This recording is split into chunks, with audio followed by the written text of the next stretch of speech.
Hi, welcome to ConflictStory, where we bring you the best and most fascinating stories just for you. Let's dive right into one of those stories. It begins like this. I never thought I'd find myself in a heated confrontation over property rights, but life can take unexpected turns. My name is Alex, and this is the story of how a seemingly ordinary summer barbecue turned into a neighborhood conflict I'll never forget. It all began on a sweltering Saturday in late July. I'd recently settled into my dream home, a modern two-story house perched on a scenic hillside just outside Boulder, Colorado. The place was perfect, far enough from city noise to enjoy the tranquility of nature, yet close enough to make daily life convenient. Best of all, there was no homeowners association to impose unnecessary rules. Horror stories about homeowner associations had been enough to steer me clear when I was house hunting. After weeks of unpacking and getting the house in order, I decided to host a housewarming barbecue. Friends, co-workers, and a few of the neighbors I'd already met were invited to celebrate the new chapter in my life. Early that morning, I was busy setting up the backyard, stringing lights between trees, arranging lawn chairs, and prepping the grill. By noon, the inviting aroma of sizzling burgers and grilled veggies filled the air as my first guests began to arrive. "Alex, this place is amazing," my college buddy Derek exclaimed, carrying a cooler full of drinks. "How did you find such a gem?" I smiled, gesturing toward the backyard. "Just lucky, I guess. Help yourself to a drink. Make yourself at home." By mid-afternoon, the backyard buzzed with the laughter of children playing games and the cheerful chatter of adults catching up. It was the kind of relaxed gathering I'd imagined when I first bought the place. But just as I thought everything was going perfectly, I noticed an unusual commotion near the driveway. Handing the spatula to Derek, I wove through the crowd to investigate. Near the edge of the property stood a man in his late 50s. He dressed impeccably in khakis and a crisp polo. His stern expression in folded arms conveyed uninvited authority. As I approached, I saw that he had drawn the attention of several guests who looked uneasy. "Excuse me," I called, my tone polite but firm. "Can I help you?" The man turned sharply toward me, his expression darkening. "Are you the owner of this property?" he asked, his voice clipped. "I am," I replied, "and when you are." "Gordon Hayes," he announced, puffing out his chest. "President of the Ridgeview Heights Homeowners Association." I frowned in confusion. "I think there's been a misunderstanding. My property isn't part of any homeowner association." Gordon's eyes narrowed. "That's where you're wrong.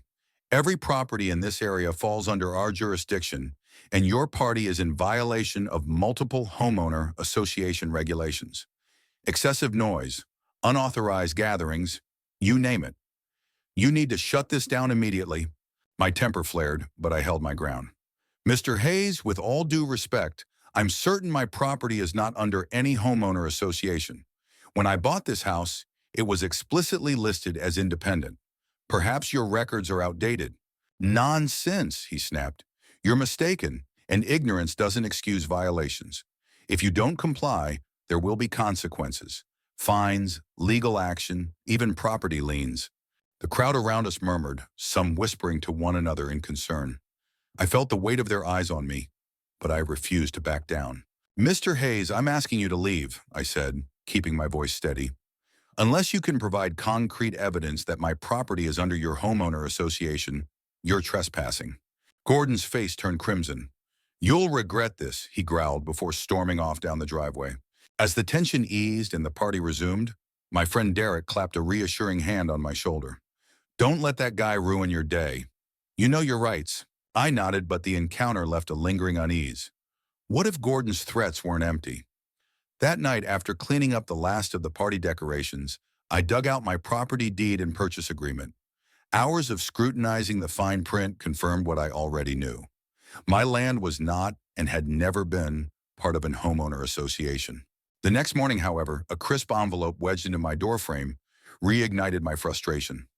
Inside was an official-looking notice from Ridgeview Heights Homeowner Association, citing alleged violations and demanding $500 in fines. "This is ridiculous," I muttered, crumpling the letter, but it was clear Gordon wasn't going to back off easily. If he wanted a fight, I was ready to give him one. The next few days were a blur of frustration and determination. I knew I needed to take action, but I wanted to handle things the right way. My first step was to contact my real estate agent, Lisa, who had helped me navigate the purchase of my house just a few months earlier. She picked up on the third ring, her voice cheerful. "Alex, how's the new place treating you?" she asked. "Well, that's actually why I'm calling," I replied, doing my best to keep my tone calm. "I'm having some trouble with a local homeowner association that claims my property is under their jurisdiction. I'm positive it isn't, but they're insisting otherwise and even sent me a notice with fines." Lisa's cheerful tone turned serious. "That doesn't sound right. Let me pull up your file and double-check everything. Give me a moment." I listened to the sound of her typing, my heart pounding. After what felt like an eternity, Lisa returned. "Alex, you're absolutely correct," she said. "Your property is not part of any homeowner association. I made sure of that when we finalized the sale because I remember you were adamant about it. This sounds like a mistake on their end. I'll send you a written statement confirming this. Do you need anything else?" "That's perfect," I said, relief washing over me. "Thank you, Lisa. I'll be in touch if I need more help." With her statement in hand, I felt more confident. I drafted a formal response to Ridgeview Heights Homeowner Association, attaching copies of my deed and Lisa's confirmation. In the letter, I politely but firmly stated that my property was not under their jurisdiction and that any further attempts to impose fines or enforce rules would be considered harassment. I mailed the letter the next morning, sending it via certified mail to ensure they couldn't claim they never received it. A week passed with no response. I hoped the matter was resolved, but the uneasy silence made me suspicious. My suspicion proved correct when, one morning, I opened my door to find Gordon Hayes standing on my porch. This time he wasn't alone. A tall man in a tailored suit carrying a leather briefcase stood beside him. "Good morning, Mr. Gordon," I said, crossing my arms. "Back so soon? And who's this?" "This is our legal counsel, Mr. Kenneth Price," Gordon said, a smug smile tugging at the corners of his mouth. "We're here to address your ongoing violations and refusal to comply with homeowner association regulations." Kenneth stepped forward, his expression unreadable. "Mr. Harris," he began smoothly, "we've reviewed your letter and supporting documents. While we acknowledge your position, our records indicate that your property has been part of Ridgeview Heights Homeowner Association since the community's establishment." I raised an eyebrow. "Your records must be wrong, Mr. Price. My deed explicitly states that this property is not part of any homeowner association, and I have confirmation from my real estate agent to back it up." "Clerical errors can occur," Kenneth replied, his tone condescending. "Regardless, as things stand, the homeowner association's jurisdiction includes your property. We strongly advise you to comply with the regulations to avoid further escalation." I felt my temper rising but forced myself to stay calm. "Mr. Price, unless you can provide concrete, legal evidence to support your claims, I'll have to ask you and Mr. Hayes to leave. You're trespassing on private property." Gordon's smugness evaporated, replaced by a scowl. "You're making a mistake, Harris. This won't end well for you." "We'll see about that," I shot back. "Now, unless you have a court order, I suggest you leave. I'll be documenting this encounter." Kenneth placed a hand on Gordon's arm, muttering something I couldn't hear. After a tense moment, they turned and walked back down the driveway. But not before Gordon threw me a glare that could have melted steel. As soon as they were out of sight, I called Lisa again, updating her on the situation. She suggested I consult a lawyer specializing in property disputes. I spent the next day researching local attorneys and finally found someone who seemed perfect. Rachel Carter, a seasoned property lawyer with a reputation for taking on homeowner associations and winning. Rachel agreed to meet with me the following afternoon. Her office was warm and inviting, lined with bookshelves crammed full of legal texts and awards. As I recounted my story, she listened intently, occasionally jotting down notes. "Well, Alex," she said once I'd finished, "it sounds like you've got a solid case. From what you've told me and the documents you've provided, the homeowner association has no legal claim over your property, but it's clear they're not going to back off easily." "What do we do?" I asked. Her expression hardened. "We fight back. I'll start by drafting a cease and desist letter, demanding they stop all attempts to enforce their rules on your property. If they persist, we'll file a lawsuit for harassment and seek damages. Believe me, once they see we mean business, they'll think twice about coming after you again." For the first time in weeks, I felt a glimmer of hope. Rachel's confidence was contagious, and I left her office feeling ready to take on whatever the homeowner association threw my way. This wasn't just about defending my rights anymore. It was about standing up to bullies who thought they could push people around. Over the next few weeks, the battle with the Ridgeview Heights Homeowner Association escalated. Rachel Carter wasted no time sending a sharply worded cease and desist letter to Gordon Hayes and the Homeowner Association's legal team. In it, she outlined the irrefutable evidence that my property was not under their jurisdiction and warned of potential legal consequences if their harassment continued. For a brief moment, it seemed like her letter might have done the trick. Days passed without a word from the Homeowner Association, and I started to hope the ordeal was finally over. But my optimism was short-lived. One morning, I awoke to the sound of hammering near the edge of my property. I threw on a jacket and hurried outside, only to find two men in construction vests installing a large wooden sign just beyond my driveway. The bold block letters read, "Ridgeview Heights Community Rules Enforced." My stomach sank. I marched over to the workers, waving my hands to get their attention. "Excuse me, what are you doing?" One of the men looked up, wiping sweat from his brow. "Just following orders, sir. Homeowner Association wanted this sign put up. Said it's part of the community regulations." "This isn't community property," I snapped. "This is my land, and I didn't approve this." The man shrugged. "You'll need to take it up with the Homeowner Association. We're just the contractors." Infuriated, I snapped a photo of the sign and immediately called Rachel. She picked up after the second ring. "Rachel, they've crossed the line," I said, my voice shaking with anger. "The Homeowner Association put up a sign on my property, claiming they enforce rules here. What can we do?" Rachel's voice was calm but firm. "Alex, this is exactly the kind of overreach we were prepared for. Document everything. Photos, videos, timestamps. I'll file an emergency injunction to have the sign removed. And if they don't comply, we'll use this as additional evidence in our harassment case." Following her advice, I spent the rest of the morning gathering evidence. I recorded a video of the sign and even managed to get a brief clip of the workers admitting they were hired by the Homeowner Association. By the afternoon, Rachel had filed the injunction, and I felt a small sense of victory knowing we were taking swift action. That evening, however, things took another unsettling turn. As I was finishing dinner, my neighbor Lisa called. "Alex, you need to see this," she said, her voice low. "Check the Ridgeview Heights Community Facebook page." Curious, I logged in and found a thread that made my blood boil. Gordon Hayes had posted a long message claiming that I was a disruptive resident who refused to follow community standards. He accused me of endangering the neighborhood's harmony and implied that legal action was imminent. The comments were a mix of support from his loyal followers and skepticism from those who had grown tired of his antics. "This guy doesn't know when to quit," I muttered, forwarding the post to Rachel. Moments later, my phone buzzed with her reply. "This is good," she wrote. "It shows a clear intent to defame you publicly. We can use this." Despite Rachel's assurances, the situation weighed heavily on me.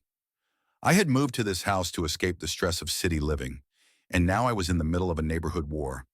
But I wasn't about to let Gordon's intimidation tactics force me out of my home. 2 days later, the injunction was granted, and the sign was removed. The workers who took it down were different from the ones who had installed it, but they were equally tight-lipped about who had ordered the job. Still, it was a small victory, and I felt a surge of relief watching the offending sign loaded onto a truck and driven away. That relief was short-lived. The very next morning, I awoke to find a notice taped to my door. It was another demand for payment, this time escalating the fines to $1,000 and threatening legal action if I didn't comply within 7 days. The audacity of it made my head spin. Rachel's reaction was swift and decisive. "They're doubling down because they're desperate," she said during our call. "This is harassment, plain and simple. We'll add it to the lawsuit." As we prepared for the legal battle, I began reaching out to other neighbors, hoping to find allies who had experienced similar issues with the Homeowner Association.